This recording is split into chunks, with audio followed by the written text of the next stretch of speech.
Hi, welcome. This is a day 2 update with Pearl. Pearl is here on a 2-week board and train for aggression. And day 1, okay, her coming in, you saw a couple of videos just of me talking about her onboarding. And here in this video, you're going to see me start to apply a little bit of the basic relational changing method, okay? Now here you'll see Pearl has a muzzle on, okay, that's a requirement at first when you have a dog that you're dealing with aggression. And a really great sign is the fact that she's accepting, okay, the muzzle being on, okay? So again, when you start doing this, you want to keep it safe, you want to have the proper protocols. And so again, her accepting the muzzle, that's a great thing. And that's something that's needed. It can fade away and go away after she begins to come into agreement, okay, with the method. So this is all about understanding the context of control. Once a dog has become aggressive, okay, it represents the fact that they've gained a certain level of control in the relationship, and they're starting to express it. It's affecting their state of mind, and this is where the process itself needs to take on the right, shape, right form to affect change, okay, to begin to resolve these issues. Now here, a board train situation, you're going to see a contrast, okay, so this is where she'll appear somewhat balanced with, say, the owners, even as she's gaining fulfillment through control, okay, she's gaining control. But the interactions, so there'll be certain interactions that will reveal truth. It'll reveal the true nature of the relationship, okay? This is what's happening. She's starting to become aggressive, okay? And, the dog, you'll see it resisting, walking on the leash, interactions that represents leadership within the parameters of what's reasonable. Okay, you'll see truth revealed through that, okay? You'll see the dog start to go into a challenged state. Now here you'll see with, you'll see with Pearl, you'll see how she looks, okay, her mind's pulling inward, and it's almost like on lockdown mode here a little bit, okay? Because this is the thing about, the contrast of the method, okay? She knows what I'm doing, she knows the intent, she knows I'm promoting or advocating her coming into a follower role, and so what I'm doing is, the method is what is going to establish that, okay? But here I'm connected to her through the leash. I have a flat collar, okay, attached to her. There's also a pressure collar on her as well, which is kind of a go-between device that I'll use for dogs that are asserting a lot of challenge where I need to gain some control. But the focus is on really switching over to the flat collar to really, align influence. So it's not about, bringing her into undue challenge. So I'm going to start to move around here with her a little bit. I'm going to try to stay within the frame of the camera view here, but here, so here when I'm starting to line this up, okay, certain influences start to affect change. I'm going to pick a side, okay, that I'm going to line this up through. So this is interaction based, okay. Understand this isn't about trying to bribe her to come in, motivate her to come in, because the thing to understand is once a dog has gained control, it's context, okay.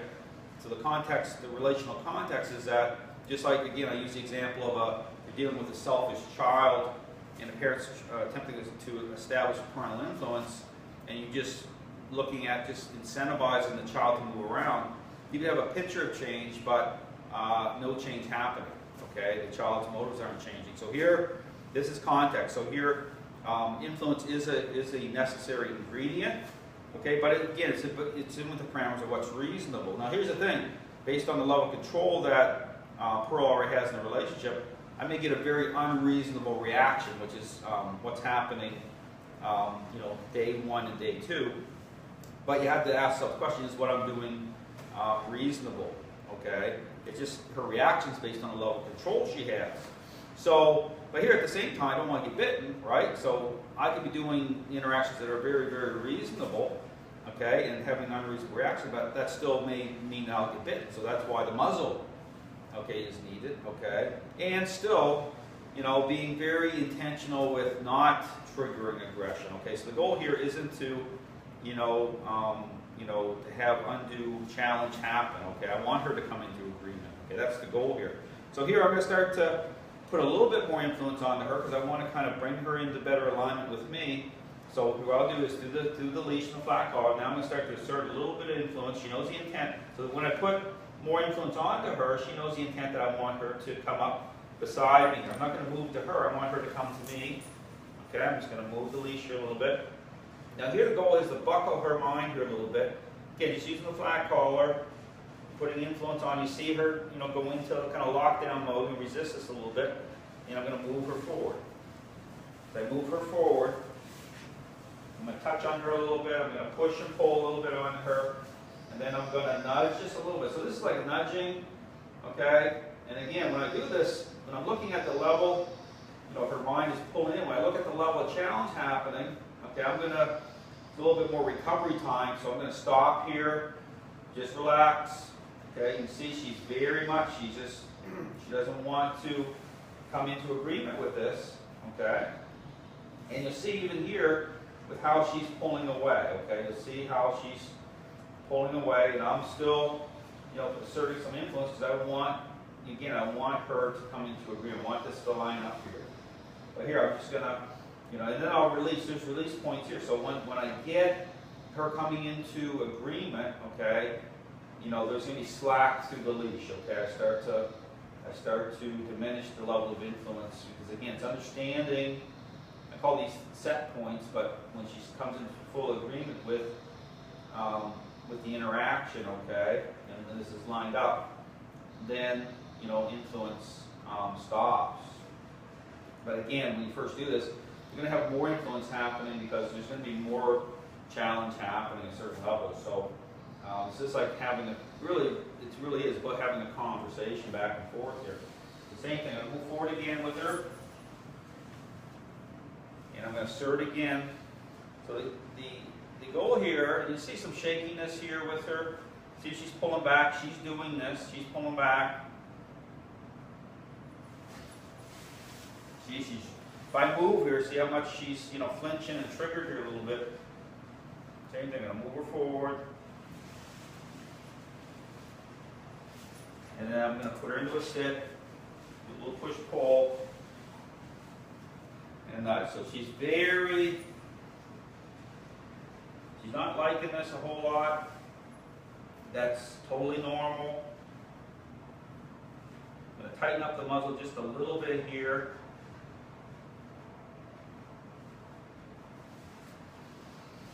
Take my time, I'm going to move backwards towards the camera here again. So same thing here, I'm going to move forward. I want her to come to me, so same thing. So I start moving her again. Again, I'm not bribing her in.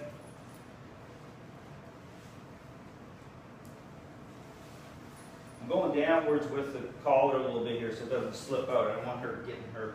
But you see it's coming to the back of her head area here.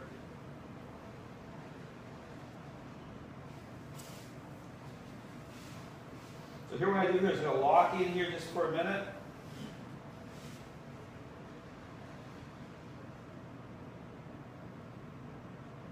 And this is what I call buckling, okay, where it's like the tug-of-war team that collapses, okay? Like, she knows what I'm doing here. This is about her wanting, this is control. This is about advocating who's in control. She wants to maintain control. She doesn't want to come into someone like me based on, she knows this is about relationship. Okay, she knows, she understands. Comes here, I'm going to push on her a little bit here. Tap the leash.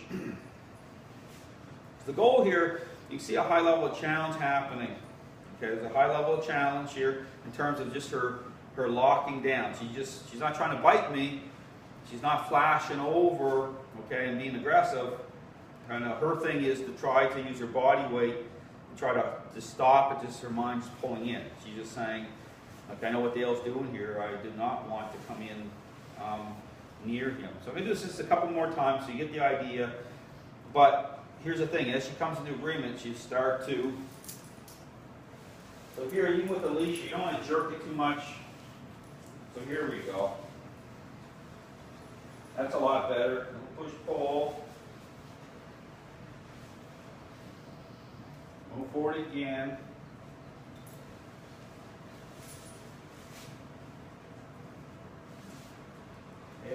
go. See that? A lot better, a lot better.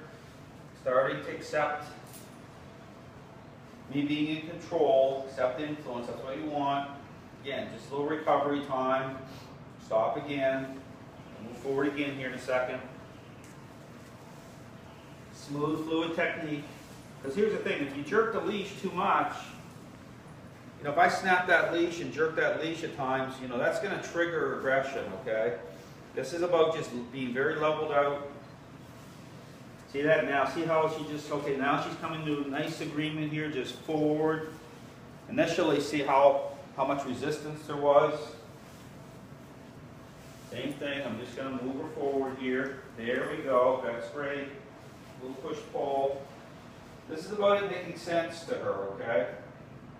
But again, when you understand the level, you know, when the owners talk about her level of, you know, challenge and where she's at, you know, this makes sense, okay? Her resistance to the contrast here makes complete sense. Same thing, so again, authority's coming through the back of her neck, okay? It's not choking her coming through the front part of the collar. This is coming through the back of her neck. This is just her pulling back here, locking down. So all I do here is I just continue to lock in with the leash. There we go. And what happens is, her mind buckles, okay? So there's like a buckling of the mind, and that's what you want. You want to engage her at this level so that her mind buckles, and then, you know, her movement, okay, her mind releases, and her legs move, okay, that's what you want. Same thing. There we go. So here what you see is, you see this kind of playing out, so you see high levels of challenge, where she's really locking down, and then 2 or 3 where she's just come right in, okay? Same thing, I'll do this again. See that? Come right in. Push on her bum a little bit. There we go. Excellent. Good. Do it a couple more times here. Once more. There we go. See that? Moving forward. Moving forward. We're going to move around this way. Excellent. Good. So there you go. There's a little glimpse into the method. Now, it gets better and better and better because, again, what you see is you see in high levels of challenge where she's really locking down, and then, you know, coming into agreement with accepting and moving forward, surging forward. Okay, but again, as the method begins to, and even here you see her leniency wanting to lean up because she's saying, I don't want to be, you know, I want to be back to my owners. I want to gain control back. Okay, I don't want to be with Dale. But this is normal. But but this makes sense. So also, okay, this makes sense to her. This is why she's starting to release. And so as you do this, the stress loads come off her at the same time. And so but the stress on her, the dog has gained a high level of control. This thing, understand, this causes stress. Okay. So anyway, I'll be showing lots of videos of, you know, of my interactions with Pearl here. First few days are really just being very consistent in this, and, you know, beginning to, you know, bring the integrity of the method online more and more. Okay, as she begins to come into more and more agreement. Thanks for watching.